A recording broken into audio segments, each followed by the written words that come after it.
What is up, everybody? Welcome to today's live coaching.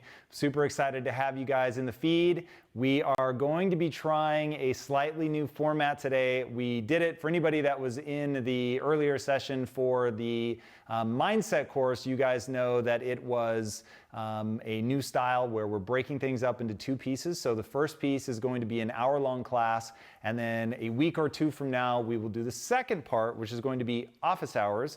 We had sent around a poll on Facebook. It came back about 50-50. For people that wanted to try the new format versus people that wanted to keep the old format. So there's no way to know until you try it. And as somebody who absolutely loves change, I'm always trying to push things forward and find a better way to do things. So we're going to give this one a shot. It felt wonderful for me on the first one. We got great feedback in the feed as well. Hopefully you guys enjoy the new format, but we want your feedback. So give us feedback, good, bad, ugly, indifferent, whatever. Make sure you let us know, and then we can decide which way we're going to keep doing things moving forward.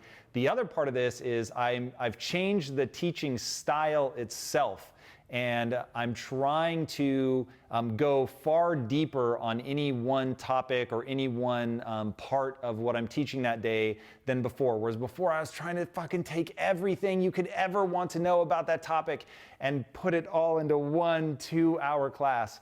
And I think that it was giving people a sense of overwhelm. It was getting hard to really process through all of the data and understand how to actually implement it. So we're taking our time. We're getting into some great examples, telling some stories about things, and hopefully really allowing the information to sink in. So give me your feedback on that as we go along as well. I think you guys are going to love it, but the proof will be in the pudding.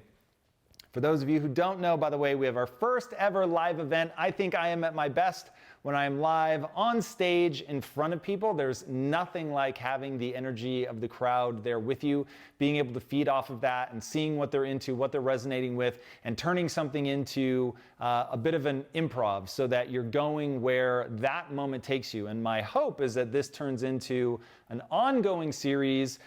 So for the people trying to get me to Australia, hopefully this would be the kind of thing that would take us all over the place. So that is the goal. We have our first one this coming, not this Thursday this week, but the one after. So September 26th here in Los Angeles at 8 p.m.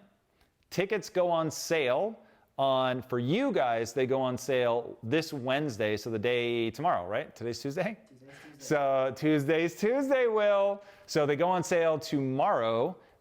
For Impact Theory University members only. You guys will always have early access to any live event tickets that we do. It's a very intimate event. Said another way, it's small as hell. So it is going to sell out. It's going to sell out fast. So if you're interested in attending, again, September 26th, 8 p.m. here in Los Angeles, make sure that you get your tickets. They go on sale 7 a.m. tomorrow. That's 7 a.m. Pacific time tomorrow, Wednesday. So make sure you guys get on that if you're interested. And then general tickets go on sale on Thursday at 7 a.m. again, Pacific time. And there is a dinner that we're going to be doing immediately after. The dinner is not something that you can buy a ticket to. It is only for 10 people total, and you have to win a ticket. And the only way that you can win is by buying a ticket to the event, and you get entered once for a standard ticket, and you get entered twice if you buy a VIP ticket. And VIPs also get a meet and greet with me. I believe we're doing that before the event. That would certainly make all the sense in the world. So there you have it. All right, that's a live event. Hopefully I will see some of you guys there. I'm really excited about this, and it would be super awesome to see some ITU faces in there. Okay, the class today is part one of a longer series. So another thing that I'm doing with the courses is I'm planning them out months in advance, and I'm trying to do them in 2 to 3 month blocks so that each one is feeding into the next one, so that we're spending more time on the material and we're really watching it stack on itself. And that notion of how things stack is critically important. If you're trying to improve in your life, you've got to understand stackability. You got to think of skills like Legos. They build shit. And so you have to understand how they snap together, how they fit together, how one thing allows you then to build on top of that until you're creating these hopefully fairly intricate and very useful structures. So the name of the game there is stackability. So we're going to be able to give you this stuff ahead of time. You're going to know a month or two in advance exactly what we're going to be doing doing when. We're going to start sending out some preparation materials so that you can come into the class more prepared than you might have otherwise. So that's all the new structure. Okay, today is part one of creating culture and painting the vision. This is a gigantic topic that is absolutely critical to get right. If you're trying to build a company, this is really where you're going to start. You need to understand exactly what it is you're trying to build, why you're trying to build it. You're going to have to create the environment for people to do that in, and then you've not only got to have a vision, you've got to be able to communicate that vision over and over and over. And for any of you that have been watching what we've been doing at Impact Theory, literally on day one, we put up on the website exactly what our vision was. We called our shot like Babe Ruth. We said, this is a crazy fucking thing that we're going to do. And we know all of you guys think of us as just creating social content or just an interview show, but that's not how we see ourselves. That's not where we're trying to go. And that's not what animates us. And we're going to talk a lot about animus today. It's going to be a big part of today's course. All right. The context here is whenever people think of a company, they're thinking in terms of products. That's normally where people start. But the reality is that a company is far more than its products. The products are very transient. And don't ever let yourself think that you are the sum total of your products. And if you look at Apple Computer, that's a great example of a company that really went all over the map. They started in one place and they ended up in another. There's obviously the through line of technology, but who would have guessed that one day they'd be making phones? Who would have guessed that one day they would build the dominant music platform? Things that were very surprising to people, but were born out of what the company was actually trying to accomplish. And we're going to talk a little bit more about them later today. But there's all of that connective tissue that people really have to think about, from the structure of the company, the goals of the company, your hiring practices, which that's important. We definitely won't cover that today, but we're going to get into it in this whole series. Core values will be our next class. HR policies and a whole bunch of other shit that's outside the scope of this series of lectures, but they really do make up all of that connective tissue that I was talking about that holds a company together and really makes it something like an entity unto itself. And legally, which may strike you, some of you, as very weird, companies are actually treated like people from a legal standpoint. So you begin to get that sense the deeper you get into the world of these things, that they do have their own personality, they have their own attitudes, they have their own beliefs. And so really getting into that is critically important. All right, the reason that I want to talk about a mission statement is because your company needs a guiding light. Ultimately, all of us need that true north. And the true north is going to be the mission statement. It's going to be that summation of things that you are crystallizing down into something that can be articulated and communicated to people. So like I said, it's not enough to have the vision. You've got to be able to accurately articulate the vision. And if you're not able to do that, then people are going to get lost. So you want to not only be communicating to your employees, but you also want to be communicating to your customers, letting them know what it means to support you when they buy something from you. And to understand that, they really have to understand the purpose of your mission. So that's what we're going to be spending a lot of time on today. Now, why does this matter? There are a few things that matter for a company more than clarity, excitement, and maybe bizarrely, spiritual guidance.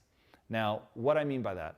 So companies have, like I said, personalities, they have attitudes, they have their own social norms, beliefs, expectations of the people that work in the company. They have written and unwritten rules. And given the power dynamic of a hierarchy, which there's no way to avoid if you're building a company, if you're hiring people, if you're trying to bring a collective of people together, the notion of a competence hierarchy is at a minimum going to be there.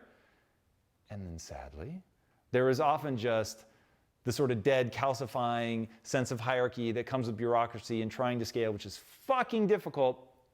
And so understanding all of that and how to move through that and how to respond accordingly with the mission, the beliefs, the core values, the culture, so that you can stay in a healthy condition and not let any of these things become pathologized, that's going to be really critical. And one of the questions that any company is going to have to ask when they're talking about their culture is, what are you expecting people to conform to? And so being able to convey that very quickly is incredibly important. And there are a few pieces to this answer. So number one, you've got culture. We're going to be discussing that later.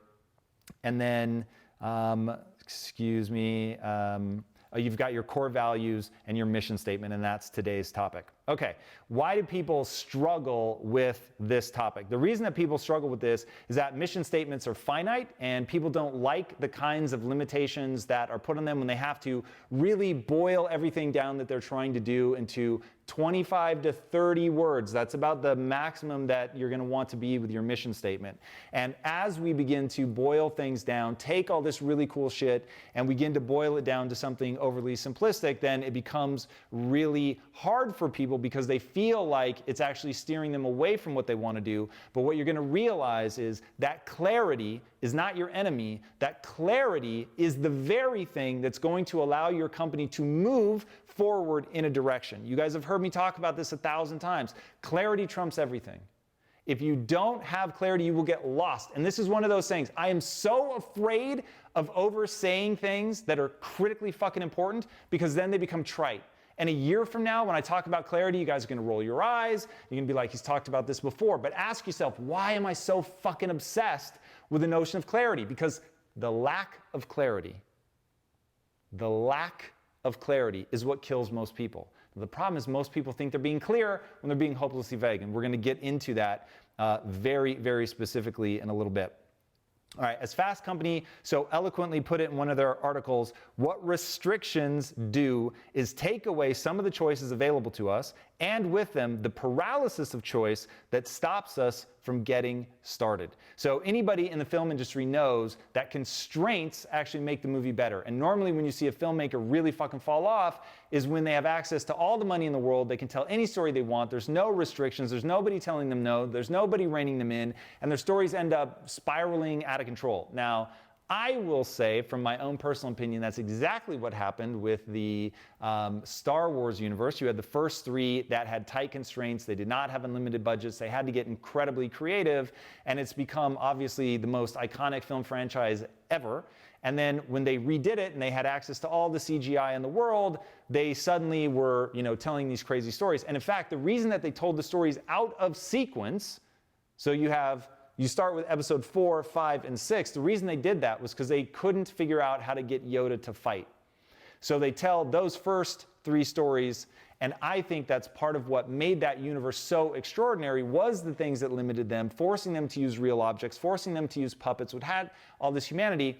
So anyway, that is obviously from my perspective as a filmmaker, but I find that incredibly interesting that the very thing that we think is going to hold us back is the thing that allows us, or I should say, forces us to become more creative. And in engaging your brain and forcing you to overcome these obstacles, you go into a solution-oriented mindset. As I tell people, your first idea is usually your worst idea. So you get these problems and limitations that stop you from moving forward with your first idea. It forces you to get into a more creative mode. It forces you to step into solution-oriented thinking. And all of that then opens up a much deeper layer of creativity. So a big part of what we're going to talk about today is narrowing it down. We're going to start broad. I'm going to walk you through all of this. But we're going to start you very broad. You're going to have an assignment. You're going to start with a broad fucking thing. And then we're going to narrow it down until we have our ultra tight mission statement. All right, so before we can go too far, let me tell you what I want you to get out of this class. I want you to understand the very nature and purpose of the mission statement. I want it to bring clarity and energy. And this is one of the things that I think may surprise you guys. It's going to be a big part of my thrust in talking about this, and instructions on how to perpetually move forward. Your mission statement is an instruction manual in 30 words or less that should create perpetual and eternal energy that forces your company forward so that if you were hit by a bus, they would know exactly how to proceed. So be thinking about that element. It's not just a bunch of cool words. It has to have certain elements that are going to propel your company forward. All right, so number one, you're going to have to define your company's mission. But before the mission, you must have an animus. Now, what is an animus? An animus is defined in the following way: hostility or ill feeling. That's definition number one. Definition number two, the motivation to do something. Now, when you understand why this is the perfect fucking word that must sit at the center of your soul as you begin to build out your mission statement, then you're going to have what you need to create this company. This is one of those times I have the chills. I haven't even said anything interesting yet, and I have the chills. The reason that I have the fucking chills is because if you can understand this sentiment, you will get what sits at the core of a company. This is one of those reasons why everybody thinks, hey, starting a company, that doesn't seem that hard.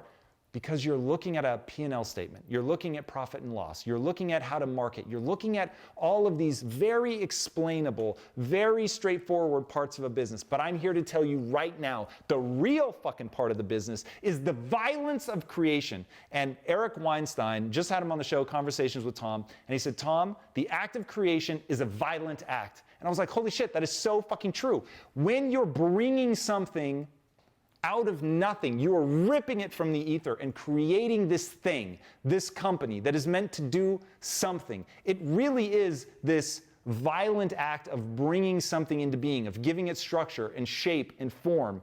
And that is what we're going to talk about, how we do that. And we do that by finding a problem. And this is a quote from Steve Jobs. Don't start a business unless there's a wrong that you want to right. That is why you start a company. That is that ill feeling that I'm talking about, where there is something that bothers you so fucking much in the world that you've absolutely got to find a solution to that problem. That is going to be the energy that has to be imbued into your mission statement. And if you're not able to capture that, then you're not going to be able to create that energy of creating a set of 30 words that give so much clarity and energy that it propels your company forward even in your absence. And that is going to be our goal and nothing short. So you're going to have to identify what that animus is. And I think Will has a question. Yeah, I have two questions. Fire away. From YouTube, from Busterberg.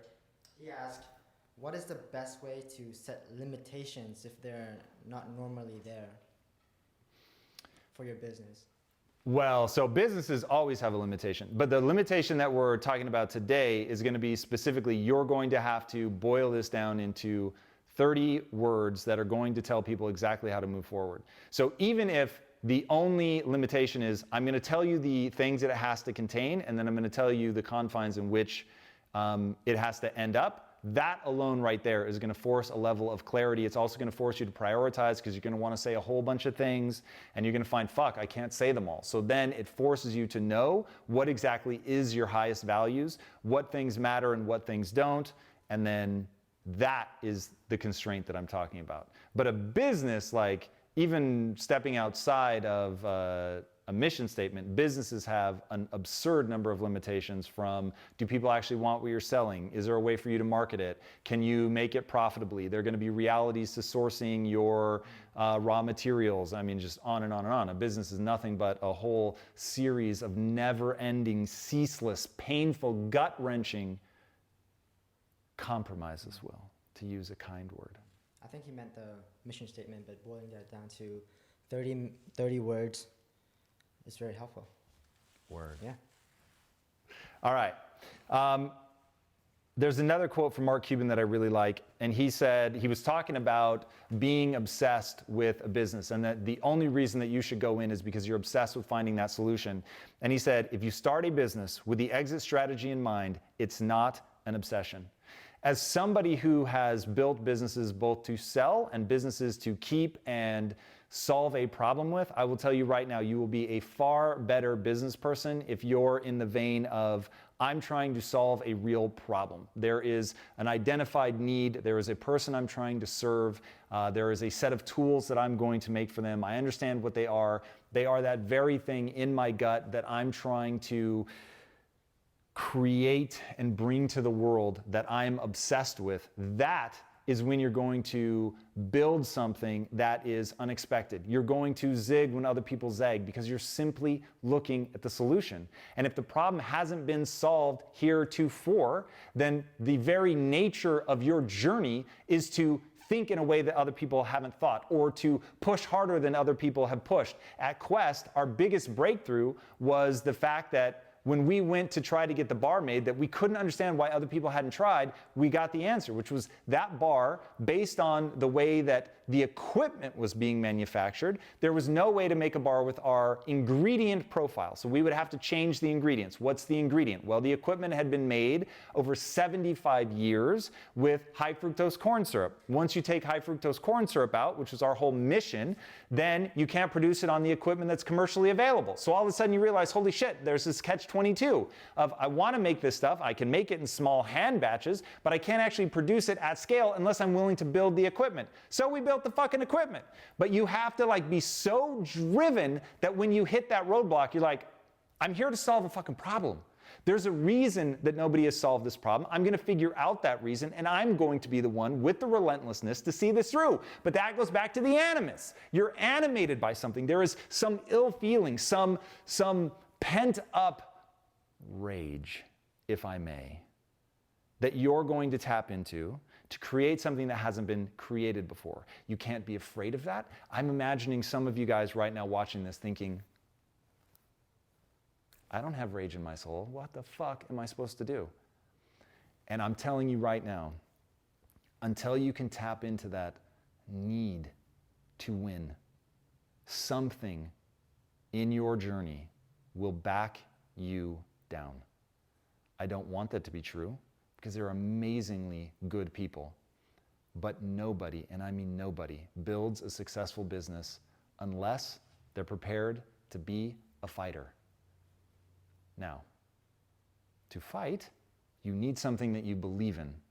My dad gave me a plaque one time, and when he gave it to me, I thought, shit, this is like the most amazing thing my father has ever given me. It was like cut straight through to my soul, and it said, find something you would die for and live for it.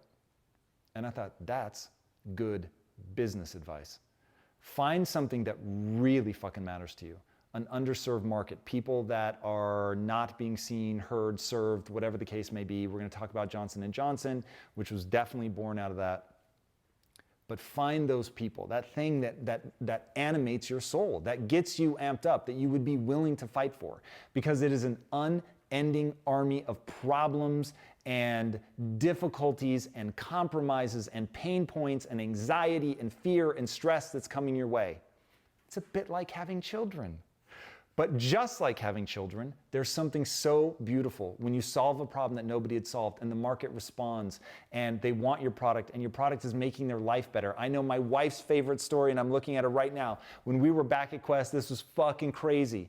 This woman wrote in and said, Quest makes me feel like a better mom, because her kid had celiac disease and couldn't take cookies to school, and she felt like a terrible fucking mother because her kid was getting stared at and people were making fun of him because he had all this gross stuff that they didn't want to eat. And man, when you're fucking 9, 10, 11, that shit isn't fun. And we were able to make a cookie that this kid could eat and go to school with, and he loved it, and now all of a sudden he felt like he fit in. And when I say that never crossed my fucking mind, but when that woman wrote in, I think she even sent a video, crying, and she was like, you make me feel like a better mom. I was like, fucking hell. That's the kind of thing that you can get up and fight for. And I know that this isn't how people think of companies. I know that this isn't what people think when they think about writing a mission statement, but this is the fucking point. This has to be the thing you feel so fucking deeply that you're gonna get up every day and you're gonna fight for it, because that's what it's gonna take. But you can pull this shit off, but you have to have that fucking energy. There's gotta be something where you're that fucking on fire for that you're gonna get up and you're gonna solve these problems. If it was easy, everybody would be doing it. It is not, I promise you, but it's going to require that animus. So find that thing in you that is both something you're fucking mad about and something that gives you the energy to create something beautiful. Now, you know, I'm all about 80-20. 80% of your time in the beautiful. But if you don't have 20% of fuck you, I won't relent, then you're never going to make it. All right. Action items. So how do we begin this process? How do we begin to put shape to this? How do we begin to find that animus? How do we begin to take all of the things that we care about and begin to articulate them? And the answer is step one, you're gonna journal. I'm gonna give you 3 action items at this point. Step one is journaling. Now, I don't know if you guys journal very often. I journal constantly. And I do stream of conscious journaling. I do it where if you read it, you could see I'm like talking to myself. What if we did this? I wonder how I would feel if this. I wonder how they would react if that. And I just stream of consciousness. I don't censor myself. I just fucking write. And there's something about the speed at which I type and the speed at which my mind works that everything just lines up. My typing forces my thinking to slow down a little bit. I don't get ahead of myself. I can really process through. It's very, very interesting. And because I'm not judging myself and because I write down everything that I'm thinking, you really begin to explore. And I'll write things like, oh, I bet I'm doing it for this reason. Nope, that's actually not it. Fuck. I'm doing this because of that one time that Rashawn was saying he wanted to be a basketball player. This is actually a real story. When Rashawn was telling me he wanted to be a basketball player, but he wasn't doing anything to practice basketball. And I remember being super fucking confused about why he wouldn't do that. And so that planted this seed in my mind about mindset and that's the real problem. He didn't have the framework with which to think about it because he would either see, I do want to be a basketball player and thusly I need to put in the work, or I don't want to be a basketball player, and he could discard that and move on to something that he is willing to put in the work. And it started to form this notion. But that's the kind of shit that you're going to get to as you're journaling. You're going to realize what the real reasons are that you're doing this stuff. So take the time to journal. Start roughing out your plan. That's going to be key. How are you actually going to do this? That's critical. All right, and that brings us to step 2, which is you need to marry your passion to your business savvy. So a big part of the how has got to be a business reality. How are you actually going to pull this off, right? So here I am, I'm thinking about Rashawn. I want to help people, which is what everybody fucking says. I want to help people. But how do you actually plan to start helping people? And so beginning to understand how this executes into a business. How does this turn into something you can sell profitably? Remember, I'm not saying that to be crass. That's the reality of fucking business. You're selling something that you can sell at a profit, that gives you money, that you can do shit with. That's the reality of a business. Like, there are some basic business ideas that can be really hard. Like when you're caught up in the animus and you're super fucking excited, it can be hard to bring yourself back down to reality. And remember, at the end of the day, this is about selling something that people want to buy, that you can create and sell profitably. So it's all going to come back down to that. So you want to start journaling through some of that. You need to know what tools are going to actually be useful. And by that, I mean you're creating tools that are going to serve this community that you're trying to serve. Your product is essentially a tool of some kind. So what tool is actually going to help them? And can you make it for a profit? All right, step 3, start pitching your idea to people. You guys have seen me do this. I've used you guys to do this all the time. I tell people what I'm up to all the time, all the time, all the time. And I'm just pitching shit over and over and over and over and over. And this is one of those things that I do it in plain sight, but people don't realize what I'm doing. I'm always telling people what's up. I'm always pitching and refining my pitch and refining my pitch and refining my pitch. And I always tell my team, get me in the fucking room. Get me in the room. If you get me in a room with a decision maker, if you get me in a room with somebody who can help me do something that I'm trying to do, I will convince them. Now, why am I so certain of my ability to convince? Because all day long, I'm pitching my idea to people over and over and over and over and over relentlessly, and I'm not at all worried about whether they think I'm an idiot, because I know I only judge myself on a long timeline. So I don't judge myself by whether I sounded like a moron when I pitched it the first time, or even the 10th time, or even the 100th time. About the 1,000th time I do it, I'm probably getting pretty fucking good at it. And I'm doing it over and over and over. And the other thing is, as you pitch people and they see you executing and taking the steps over and over and over, you begin earning credibility with them. But all along the way, you're getting feedback. And if you solicit that feedback and you thank people for painful feedback, and you actually get yourself in a position where you hunger for that feedback, then you can begin to shape this. Remember, your first ideas are going to be trash. As you begin journaling, it's going to be garbage. And you're going to think, oh my God, this sucks. And if Tom knew how bad this was, he would not tell me to journal. But I'm telling you, mine are just as bad. That's where everyone starts. You have to burn through the bad ideas before you can get to the good ideas. That is just the nature of the human mind. So you're going to go in, you're going to start talking to yourself, you're going to start pitching it to people, you're going to be getting feedback, you're going to be seeing if it resonates with you, and you're not going to be dogmatic about the path to your goal. You may never give up on your goal, but man, fuck, I'm discarding paths left, right, and center because I don't actually know how I'm going to get to my goal. I'm just not afraid to try a bunch of shit. Now, the easiest way to try it is to pitch it to somebody and see what you get back. So start pitching like crazy. All right, those are your 3 action items for that section. Now, I want you to capture your lightning in a bottle. And the way that you're going to do that is you're going to concretize it through words. So up to this point, we've been journaling, we've been pitching, we've been talking out loud, we've been talking internally, we've been figuring out what the animus is that animates us, what gets us excited, what creates that ill feeling and gives us the impetus to see this through. That is our obsession. We're building a business not to sell, but to really solve a problem, something that is that thing in the world that we're not willing to tolerate anymore.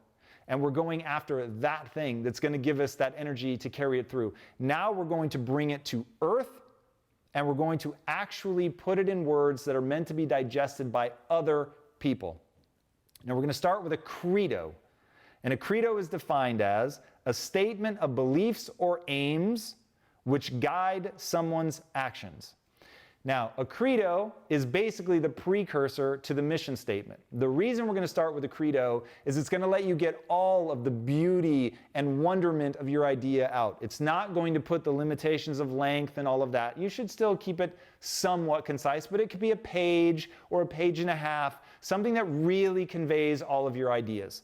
Don't waffle, don't ramble, but get all of your ideas out and cover the whole span. Everything that you wish you could cram into your mission statement. You're going to be a little surprised by how many of those things you actually be able to get at in your mission statement. But this is going to be a far looser example. Now, I actually want to give you guys, I'm going to read for you word for word the Johnson & Johnson Credo. Johnson & Johnson was founded in 1886. They've been around for 133 years. I think it is very fucking safe to say that these guys are doing something right. Now, my sister, ironically enough, actually works at Johnson & Johnson, which is actually what put this on my radar, because I was thinking, what company has a credo or a mission statement that they actually live by? And she said that this is something that is definitely very much alive in the company. All right, here it is. We believe our first responsibility is to the patients, doctors, and nurses, to mothers and fathers, and all others who use our products and services. In meeting their needs, everything we do must be of high quality. We must constantly strive to provide value, reduce our costs, and maintain reasonable prices.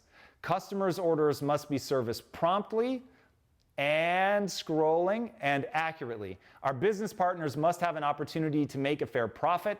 We are responsible to our employees who work with us throughout the world. We must provide an inclusive work environment where each person must be considered as an individual. We must respect their diversity and dignity and recognize their merit. They must have a sense of security, fulfillment, and purpose in their jobs. Compensation must be fair and adequate, and working conditions clean, orderly, and safe. We must support the health and well-being of our employees and help them fulfill their family and other personal responsibilities. Employees must feel free to make suggestions and complaints. There must be equal opportunity for employment, development, and advancement for those qualified. We must provide highly capable leaders, and their actions must be just as ethical. We are responsible to the communities in which we live and work, and to the world community as well. We must help people be healthier by supporting better access and care in more places around the world. We must be good citizens, support good works and charities, better health and education, and bear our fair share of taxes. We must maintain in good order the property we are privileged to use, protecting the environment and natural resources. Our final responsibility is to our stockholders. Business must make a sound profit. We must experiment with new ideas. Research must be carried on. Innovative programs developed, investments made for the future, and mistakes paid for. Remember that line. New equipment must be purchased, new facilities provided, and new products launched. reserves must be created to provide for adverse times. When we operate according to these principles, the stockholders should realize a fair return. All right, guys, this credo saw them through the 1982 Tylenol murders. And for those of you that remember it, I have the chills. J&J recalled tens of millions of bottles of Tylenol at their own expense just in case. It ended up being a really localized problem, but they pulled them everything that was even possibly contaminated, they pulled them all down because it matched their guiding principles. Remember, mistakes must be paid for. That's literally in there, taking care of people, taking care of their customers, better health. Like for them, it was just a no-brainer. So they just did the right thing. They did the right thing at a time where you couldn't blast it out on social media. They couldn't show you that they were being badasses. In fact, it created a massive problem in the market because people went in, there was no Tylenol, people started buying other products. But they did it because it was the right thing. And it ended up being one of the smartest things they ever did because it ended up saying so much about who their company is. But having that credo, having that posted where everybody at J&J could see it, that kind of thing is absolutely critical. When you walk into Quest, or at least when I was there, on the wall, we had the Quest belief system. Those in the mindset group, that's exactly what we're teaching. The second you walked in, it was the first thing you saw. It told you what it meant to be there. It told you how we wanted people to think. It told you how we wanted people to act. It gave that level of clarity. It gave people a way to emotionally resonate. It gave people a way to guide their behaviors. And ultimately, that's what this is meant to be. You're giving people something that's meant to guide their behaviors, to show what the guiding principles of the company are. And we're going to cover core values in the next class. But for now, what I want you guys to do is to write your own credo. So in terms of an action item, I want you guys to write that down. Don't treat it like a final document. You just want to capture the spirit of what you're driving at. You want to be lofty. You want to include everything that you can, all the things that we've been talking about. Get that all down. And you want to say why you're doing this company. You want to say who it's all for. You want to say what you're going to do and how you're going to do it. All of those things should be encompassed. And like you saw in the Johnson & Johnson one, there should be an almost spiritual element to what you're writing. And by that, I very specifically mean how you want people to think and act. Who are we beholden to? Where are our moral obligations? Like all of that. What kind of sort of beautiful world are you trying to build through your company? And they talk a lot about their employees. They talk a lot about what they're trying to do for customers. And they really describe a lot of things down to paying their taxes and things. It just gives you a very clear insight into what the company is all about. And that ultimately is what we're going to boil down in our next section, which is your actual mission statement. All right. Are there any questions at this point? Namratha?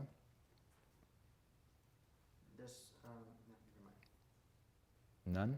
All right. Here we go. What is a mission statement? All right, a mission statement is defined by the Business Dictionary as a written declaration of an organization's core purpose and focus that normally remains unchanged over time. That notion of remaining unchanged over time is one of the core features of what you're going to build. You don't want to build something that is so specific that it might change. So as technologies change, as groups and people change, you want to make sure that you have something that is broadly defined enough that it will allow you to be nimble within that without violating the overall idea of what you're trying to create. So something that remains unchanged over time. This needs to be a guiding light for your employees, and it should explain to customers what it means to buy from you. Okay, a vision statement versus a mission statement. An example, a definition of a vision statement is an aspirational description of what an organization would like to achieve or accomplish in the midterm or long-term future. It is intended to serve as a clear guide for choosing current and future courses of action. And I want to give you guys an example of a vision statement and a mission statement for the same company. So if you guys have ever heard of Make-A-Wish, the Make-A-Wish Foundation, this is from them. So this is their mission statement. The mission of Make-A-Wish International is to grant the wishes of children with life-threatening medical conditions to enrich the human experience with hope, strength, and joy. Their vision statement is, we are dedicated to making every eligible child's wish come true. Now, if I'm completely honest, I don't use vision statements. And if I do, it would just be a natural part of the single mission statement. And the reason that I don't is vision statements are usually that sort of just ultra lofty, pie in the sky, distant vision that's not really connected to business principles or how you plan to execute. It's like saying we want to make the world a better place or no child left behind. It's like, I think it's far more important to get into some of the nitty gritty of the how you plan to do the things that you plan to do. It makes it more useful for the people in your company. And in fact, if you look at the people who think that even mission statements are a waste of time, their feedback is universally about the vagaries of a mission statement. They're about how so many companies have essentially the same mission statement. And so you want to make sure one of the key elements of your mission statement should be that it is very unique to you, that if I heard it, that I should immediately know what company that belongs to. And so I find vision statements just a little too abstract, so I don't use them. All right, I want to walk through some classic examples of case studies using some of the best brands in the world today that I think have some interesting, or at least mission statements that we can learn from. So first up is Tesla. They want to accelerate the world's transition to sustainable energy. Now what's interesting about that is if you don't realize that they are now actually, they've brought in SolarCity as a subsidiary, is now a part of Tesla, you would think, why is there no mention of cars?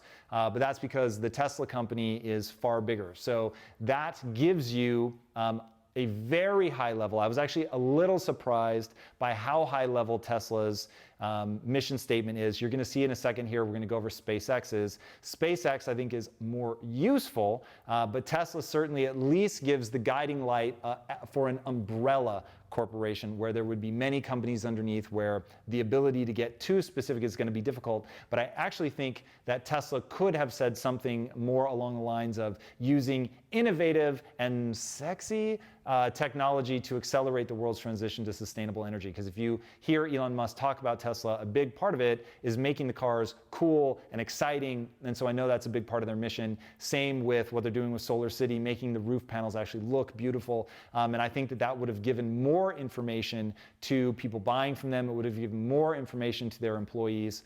So I think they could have made that one a little better. Here's SpaceX. SpaceX designs, manufactures, and launches advanced rockets and spacecraft. The company was founded to revolutionize space technology with the ultimate goal of enabling people to live on other planets. Okay, a little more robust. It is still, believe it or not, I'm pretty sure I checked that one and it was right around 30 words.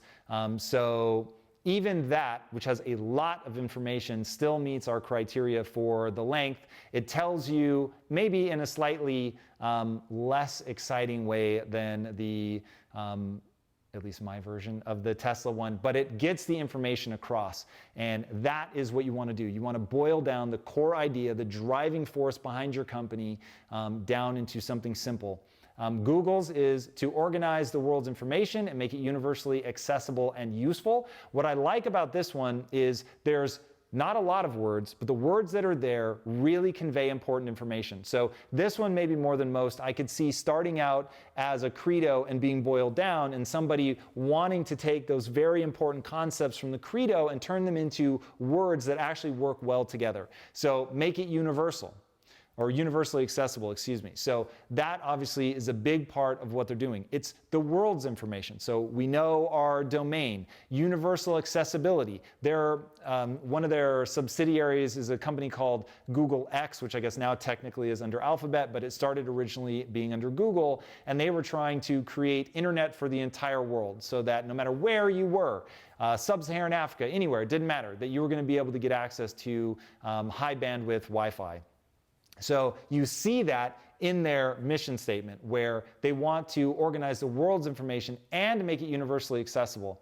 And then the useful part may be one of the most interesting elements of what they're doing, and something like that makes their Maps function suddenly make all the sense in the world. It makes their Gmail function make sense. You begin to see how they're taking pieces that they probably distilled down from something larger, but they're giving to their employees that map on what would make sense as a product for Google and what would not. All right, Southwest Airlines, one of the most interesting companies in terms of its longevity, surviving some of the just catastrophe that happened to the airline industry during the Great Recession. Southwest mission statement reads like this. The mission of Southwest Airlines is dedication to the highest quality of customer service delivered with a sense of warmth, friendliness, individual pride, and company spirit. Now, if you guys remember there for a while, a few years ago, people were posting all the different videos of Southwest employees at the front of the plane doing the emergency announcement, and some of them were rapping and singing and doing all kinds of crazy shit. And that's born out of that notion of individual pride. Of course, trying to do it in a friendly way, with the warmth, all things that Southwest were known for. All captured right there in their mission statement. And when you're true to that, and your mission statement is actually meant to convey something to your employee, you get this magical moment where it starts to really embed itself into the culture, and then you have the consistency of the mission statement, you have the consistency of the culture where people are treated well for aligning themselves with the values and the ideas that are laid out in the mission statement. Starbucks, to inspire and nurture the human spirit, one person, one cup, and one neighborhood at a time. Now, I'm sure people have some mixed feelings about Starbucks, but it's pretty interesting to me that what they open with isn't about making the best cup of coffee. It's about inspiring and nurturing the human spirit, and their whole notion of the fourth place. And he was, Howard Schultz was working in another coffee company at the time that he decided to launch Starbucks. And he thought it was so transactional. People were just being given a cup of coffee and then, sent on their way. And he thought there's got to be a better way. There's got to be a way to connect, to really feel people and to bond over this cup of coffee. And of course, that's precisely what ends up allowing them to explode and, now sort of become the ironically perfect vision of a big corporate company that's just sort of everywhere and taking out the little guy. But it was born from what you see right there, the DNA present in their mission statement. And what I love about Starbucks' mission statement is that it is so unique to them. And especially if you were to hear that the year of their founding, you really get that they're trying to differentiate themselves. When they were founded, that would have been such a crazy notion. It wouldn't even register with people. I'm sure many people thought this kid is fucking destined to fail. He does not understand. People just want to get the coffee, they want the caffeine, and they want to get on the go. And he had this totally separate vision. And that, like Peter Thiel says, for a company to succeed, you must have a secret that nobody else has.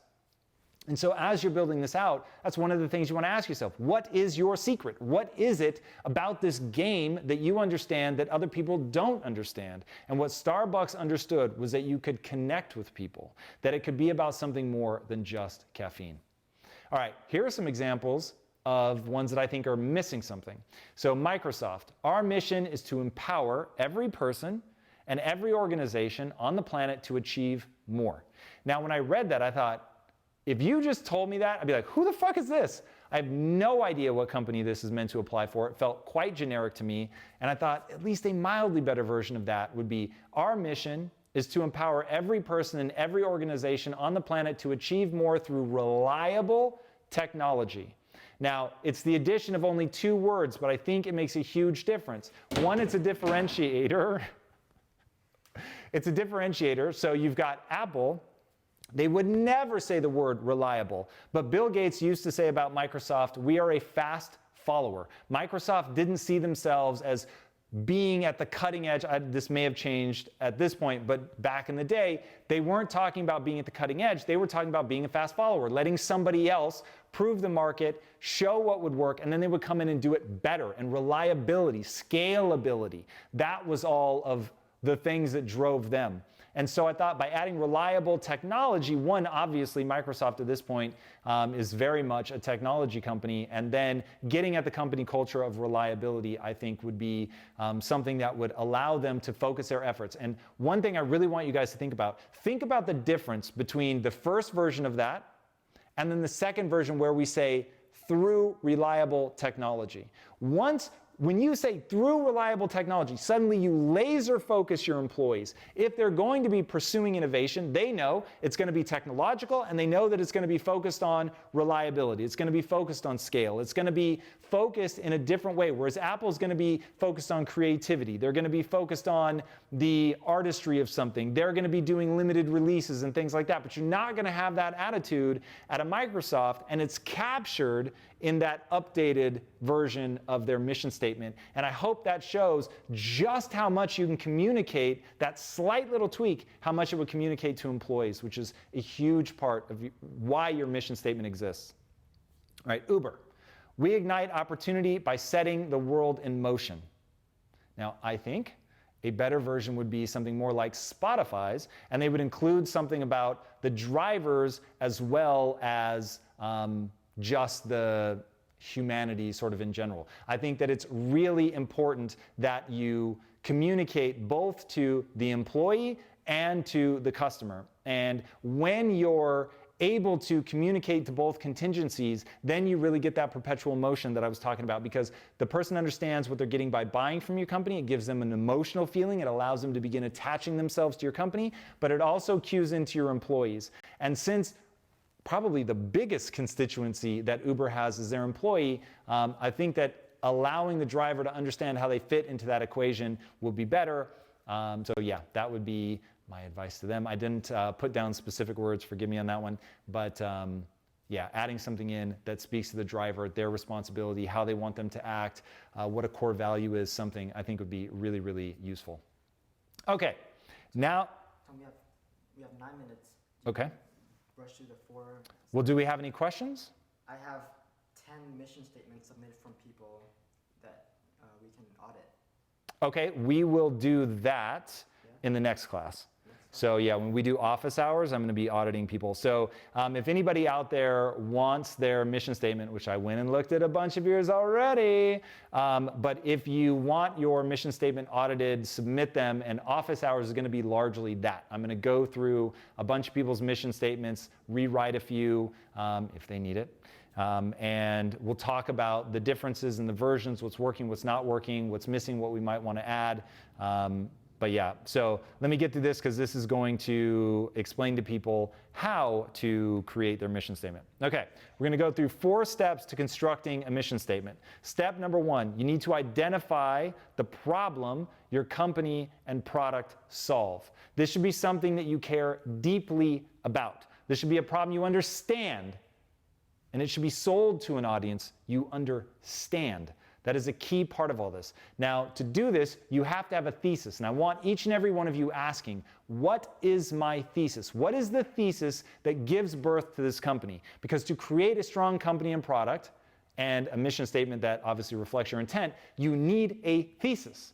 And what I mean by that is, what is the big problem that you're going to solve, and how are you going to solve it? Your mission, listen to this, your mission should be inherently solved by the product you sell. I.e., if you had mass user adoption and actual use, you'd be well on your way to solving the problem at the core of your mission statement. So here's an example. Quest's mission was to end metabolic disease by creating food that people could choose based on taste, and it happened to be good for them. That's fire alarms testing themselves in my house. Enjoy that. All right. So we were creating snack foods that were healthy because we believed what people eat was far more problematic than, sorry, bear with us. We believed that what people were eating was far more problematic than, say, exercise. So not exercising, yes, that would be a problem, but it was far more important to solve the problem of what they were eating. So what we wanted to do was create food that they loved eating. They wanted to eat. They craved it. And we knew if we had mass adoption of this, if people were eating our foods instead of, say, a Snickers bar or M&Ms or whatever, that we would actually be well on our way to solving the problem of metabolic disease, because the problem of metabolic disease is almost entirely what people are eating.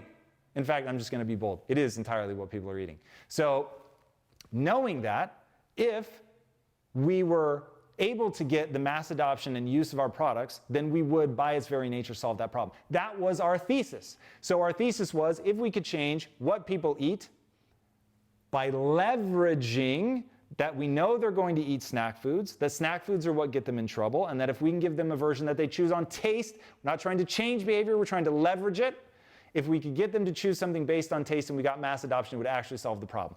That is how you lay out a thesis, you create a product that will work, and then your company is the thing that's meant to envelop that. At Impact Theory, very similar. Our mission is to pull people out of the matrix at scale by giving them an empowering mindset through all forms of mass media. Now, if we can, because our thesis is this, people fail to reach their full potential because of one fucking thing, their mindset. They either don't encounter an empowering mindset or they don't adopt an empowering mindset. So our thing is, if only 2% of the world, I can do what I'm doing right now, you guys are among the 2%, I hope. Only 2% of people can I look into a camera, tell them what to think, how to act, how to live, and they'll actually do it. That's fucking heartbreaking to me. And if I could want it for people and give them the energy to see it through, because this is simply a game of skill acquisition, of changing your mental model. People would change their mental model, everything would fucking change. That's literally my thesis. So then, okay, if that's my thesis, if people change their mental model to something that was empowering, then people would be able to reach their full potential and it would echo through the world in ways we could not possibly conceive. How do you get them to adopt it? And that's where the notion of creating mass media entertainment becomes our part of the solution. So if we were able to do this, we got mass adoption, people were emotionally impacted, they begin to ask the question, hey, what is this growth mindset thing? We then move them over into the prescriptive content, which is what this is, where just tell people exactly what to do. Then we could have this massive impact. And I'm always thinking about how does somebody get to the age 25 without ever encountering a growth mindset? And I thought, well, if we can influence pop culture, no one escapes encountering pop culture. And so if that's a core part of pop culture, then I at least know people will encounter it. All right. That's how you leverage a thesis that you plug into your mission statement. All right. Here are 4 simple questions I want you guys to ask as you begin to build out your mission statement. 1, what do we do? 2, how do we do it? 3, who do we do it for? And 4, what's unique about our method? You need to be able to capture all of those things if you're really going to understand how you're going to pull this off. Step 2, be specific. This is step 2 in writing your mission statement. Be specific, but not too specific. We talked about that earlier. You can end up hemming yourself in too far, where you're saying, we do it through, let's say you're Microsoft, we do it through building an operating system for desktop computers. Okay, that would have stopped them from getting into the cloud game or getting into search, things that, in the case of search, was at one point, they were a big browser and never quite managed to pull that off long term. But if you get overly specific, then you're going to miss opportunities. So you need to be specific. Like I said, reliable technology, but you don't want to get too specific. That's why we say mass media. We don't say film and television. There are far broader ways for us to go about that. Video games one day, VR, who knows?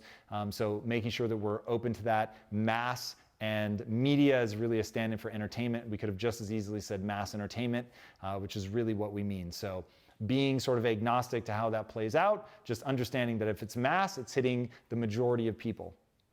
All right. Remember, your mission statement is going to be your North Star, so you want to make sure that it is communicating to the 2 main constituencies, the employee and to the end user. All right. If step number 1 is why, step number 2 is your how and your what, then all of this should communicate clearly to a customer that's never heard of you before. So if you're able to get both of those things into your mission statement, then they should be able to see that sight unseen and have a sense of what you're about. And I think that that's really, really important. Just remember, the only guarantee is change. So you've got to be careful of the traps of getting overly specific. That becomes very, very problematic. All right, step 3, you want to make it exciting. This is absolutely critical. First and foremost, it needs to be exciting to you, and it needs to be exciting to your team. These are the people that are going to show up every day and fight for this thing to make the product great, to make sure that you're actually serving people. So if it isn't exciting, then it's not going to get people going. So you want to make sure when you write this that you inject it with a little oomph, that there's something in it that is thrilling to people. So the reason that we pull people out of the matrix is because that gets us all excited. It's obviously also a self-aware reference to the fact that we make movies and TV and storytelling. So it's fun, but it also, when we tell each other that, when we talk about it here, it gets people excited. There's something fun and exciting about the language, all the evocative baggage that comes with pulling someone out of the matrix, the images from the movie, all of it. It gets people hyped up, and they think about what a big impact that would have on somebody. So you want to find a way to word this, to actually use words that people are excited by.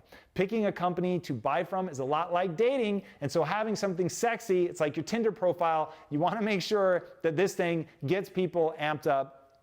In a world where people have access to product reviews, employee reviews, interviews, countless competitors, you've got to answer the question, why you? And your mission statement is a key part of that. So write a bunch of drafts. This is your homework now with this. You're going to, step 4, take action. You're going to take action and actually write this thing. So you want to start with your thesis. What is the problem and the solution? You should be able to write that in a single sentence. So write that down. If you're not sure yet, again, journaling on it in our earlier action items, you want to straight up word vomit while you're doing that. Get everything down. I'm always playing the game, no BS, what would it take? So that's where I start my journaling. Like, what would it actually take to solve this problem? I have the problem, I have the thesis. Like, what would it actually take to lock that down? So do that, get through that process, and then we'll begin to whittle it down. That is really an important part of that process. So as you begin constructing your sentences, you're going to keep that Tinder profile notion in place. You're going to write a bunch of drafts. Don't be afraid. In the beginning, this is really going to suck. It's going to be all over the place. So just get it down. Don't write over the versions. Write a version, copy and paste, rewrite, copy and paste, rewrite, copy and paste. So you should end up with a document that's got, 25, 50 versions, and push yourself. Try to get outside of the comfort zone. Try something totally different. If you feel like you're getting close, writing it that way, write it a totally different way. You're going to surprise yourself as you take these radically different approaches that you're able to get more and more to a relatively confined space. And again, you want to keep this tight. This should be no more than 35 words. Like, that is a hard and fast fucking rule. No more than 35 words. If you need the long version, then you go back to what we talked about in the beginning with the credo. Your credo can be long, but your actual statement needs to be 25 to 30 and no more than 35 words. Mission statement. Wow, I was fucking blanking on that. So your mission statement needs to be nice, short, and concise. Okay, those are your to-dos. By the way, you should live with it for a while. Once you have what you think is your end-all be-all version, live with it. Tell it to people. Say it out loud. Don't set it in stone in your mind, probably for a couple months. You want it to be a little bit living and breathing in the beginning. And then over time, you'll realize what's working, what's not, and you can polish and shape it, and then finally lock it and post it and put it out to the world. All right. Do we have any questions? We're a little over time, but I'll happily. Here's how you should think of questions in the New World Order. Give me questions where you're unclear on something, where if you don't have an answer to that question, it would be hard to make use of the material between now and office hours. And then once we get to office hours, then we can get more philosophical. We can go deeper on a topic. But for now, hit me up with clarity questions. William, fire away. It's from Andrew Schutzo. Does it start with the mission and then you find the skills you can develop a passion for that would be a skill set you love doing while pursuing that mission? So do we start with the mission or do we, yeah. You start with the animus. So sort of, yes, that's going to give birth to something you could call a mission. But in the beginning, it starts with there is something wrong. There is a community I want to serve. There is something I'm fucking excited about. I'm over the moon, and I'm not okay to let this go. Now, look, realistically, not everybody's going to start a company that's fucking saved the world in nature. So some people, I'll give you something from my own passion. If anybody out there has ever built a Gundam robot, anybody? There is a pair of these snippers, and they're called God hand snippers. Because that was somebody, I promise you, making these fucking things who was like, the things that are available, they're too big, they're too clunky, they're not sharp enough. That was the thing that fucking animated them. They were going crazy. They could build these better and more beautiful things. And so they were going to go make the ultimate pair of these snippers. And they did. And they're amazing. And they're like the gold standard in the community. So I love it when people are all about saving some element of humanity. That's fucking rad. But there is absolutely nothing wrong. As long as it animates your soul, as long as it gets you excited, as long as you feel that there's something wrong, that bad scissors cannot fucking go on, and you've got to have a better version, by all means, do your thing. But it should have that kind of exciting animation to it. You should get amped up. You should be fucking stoked when you go and see what other people are able to build because they have the better scissors that you're making. If that really amps you up, then you should do it. So it starts with that very thing that like animates, you just want to solve that fucking problem. Then you begin to crystallize it into a mission. But first you've got to capture that will that's going to see you through. That's why I read those 2 quotes. You've got to have the will. Man, if there isn't something wrong in the world that you absolutely cannot stand, you won't have the fucking energy. This shit is so hard. Will, if we could put like a fucking fMRI machine on my brain for like a week and people could read every thought I had before they ever decide to do a business, do you know what they would see? It's a black hole. Oh no, that would be too easy. It would be, oh my God, I'm going to save the world. I'm going to save the planet. Like there are people out there that are fucking struggling.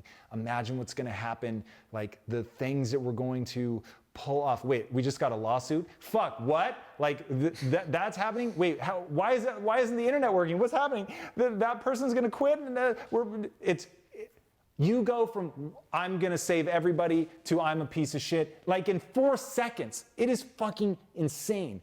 The number of problems that come at you they're laughable. If you put it in a movie, people would be like, there's no way that many things happen bad at once, Will. It isn't possible. But to have the energy to see something through with the unrelenting parade of shit that you must wade through, it is an unrelenting parade of shit that is so worth doing when you believe in it that you can't imagine doing anything else. But it is this up and down roller coaster. It's fucking crazy. So when I think about what kills, William, look at me. When I think about what kills fucking entrepreneurs, it is boredom. It is, the mundane shit that you have to deal with. Last night, where was I, Will? Last night, I was in mediation, having to deal with some bullshit. And it's like, that stuff is just coming at you. Literally, the mediator said, this is legalized extortion. Like, he's a retired judge. Will, it's so crazy. But you have to deal with shit like that all the time, all the fucking time. And you just want to help. And when you want to help so badly, you're willing to slay enemy after enemy after enemy, then you'll stick with it. This is a really long way of saying, it wasn't even your question, but it's a really long way of saying, there has to be that thing, that fucking fire in your guts has to be there. Otherwise, why do this? Go be an employee for some fucking raving madman like me who has the fire in his guts and is not going to relent. I'm not saying my life is better. I'm just saying it is what it fucking takes to do it. It starts with the animus. Everything else comes from that. Nice. Yeah. Should drop this mic for you? Yes. Don't lose sight of the animus in the mission statement. The mission statement is just words you wrap around to try to infect other people with your animus. Yes? Mm-hmm. She who can infect the most people with her desires will win. You will gather the most people, the biggest army, the most passionate, the people who are going to go forth, kill and slaughter on their way to glory. That's what it's all about. Some people are going to leave. They're never going to do again, but that's okay. Because other people are going to hear that and be like, yeah, motherfucker, I get it. Because that's the truth of business.